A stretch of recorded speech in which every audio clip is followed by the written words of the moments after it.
Hey there, Dark Madam here, and I'm standing by a lonely road in Texas so that I can show you this.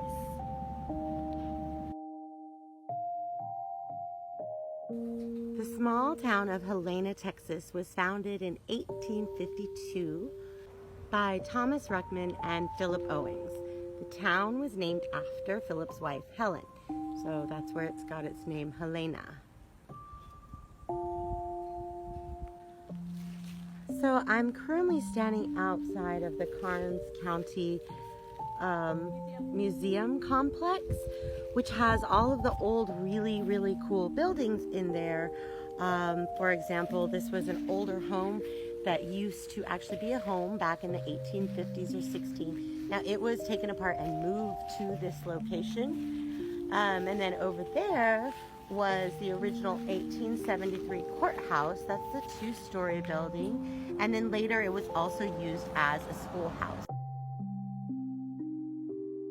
Don't know why there's a wagon here. It doesn't really look like an old wagon considering it has like rubber tires, but the top looks kind of cool, and maybe it was old and then they put the tires on it. So we wanted to go inside of the museum complex, obviously, because that's where all the interesting stuff is. And it says it's open, and we're here at the appropriate time, but unfortunately no one is here and the gates are locked. So because I don't really want to trespass, I guess we'll view everything from out here, but I can tell you some really cool things about Helena.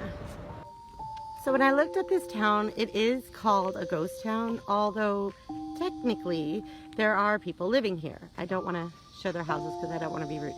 This little building over here actually looks pretty old as well, but there is a no trespassing sign on it. So again, I don't really want to have that kind of conversation today, but I'll take you around the side of it. I had to stop walking for a minute to get the stickers out of my toe because we are in Texas and the grass is full of stickers. So as you can see, it's really empty, except for the chimney goblin is back. But the building over here looks pretty cool. It looks pretty old as well. I can open that and go in. No, you can't. It says no trespassing. But look at the stone walls. Is it trespassing if I live here? They don't know that I don't live here. You don't. They don't know that. That's pretty cool. Texas has squatters' rights. So I don't know the exact history of this building, but I can tell that it's pretty old. And I think it looks like another one of the older houses that's been moved here. Cool little lace curtains in the window. Those slats on the side look very old. Really cool tin roof. But some of the interesting things about Helena, at one point in time, it was actually the county seat of this county, Karnes County. And it was booming so much that it was the town that they were going to run the railroad through. Well, there was a wealthy landowner named William Butler, and he had a son. Well, his son got shot in a bar in Helena. Ow, that fence is really hot. William Butler's son was shot in a bar in Helena. Maybe this was the bar, who knows? William Butler was very angry, and he had come to town to find out who had murdered his son. Pew pew! But he never was able to find the murderer. And they say he was so angry that he didn't curse the town, but because he was so powerful, land-wise, money-wise in the county, he made sure that someone was elected who made sure that the railroad bypassed Helena and ran over basically more to the west, and that is when the town began to die. I think 1886 is when they built the railroad, and the town died not long thereafter. And now there's nothing much here. Like I said, there are a few people living here, but everything was bypassed. What could have been a huge bustling county seat became empty.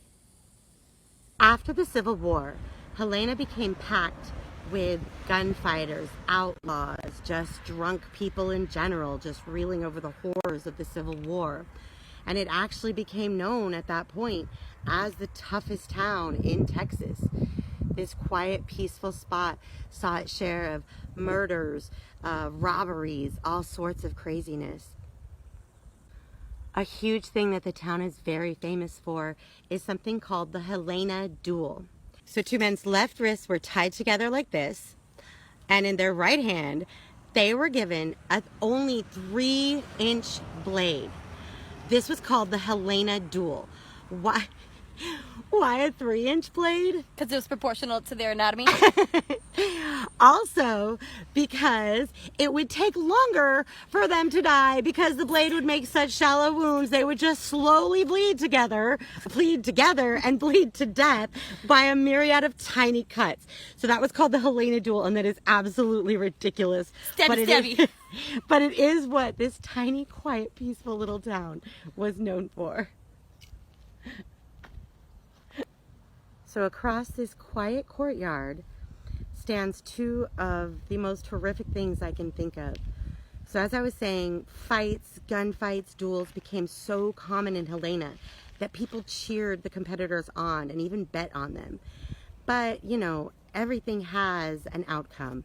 And the outcome of fights, brawling, robberies was jail, of course. And if you can, I'll try to zoom in. If you can see across the way, there are 2 iron jail cells. Texas reaches, you know, over 100 degrees in summer. Can you imagine being inside of those jail cells? It is ridiculous. It is crazy.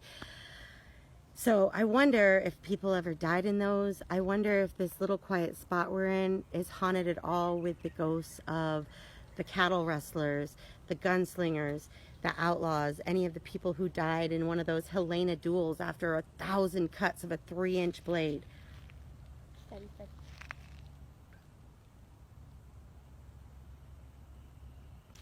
I had wanted to make this a longer video, but again, we cannot get into the Karnes County Museum we can't get into the Karnes County Museum complex, and it's also really hot.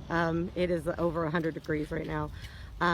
But what a cool little town, and maybe one time I will come back down and make a longer video when I can actually get in here. Call ahead and get in.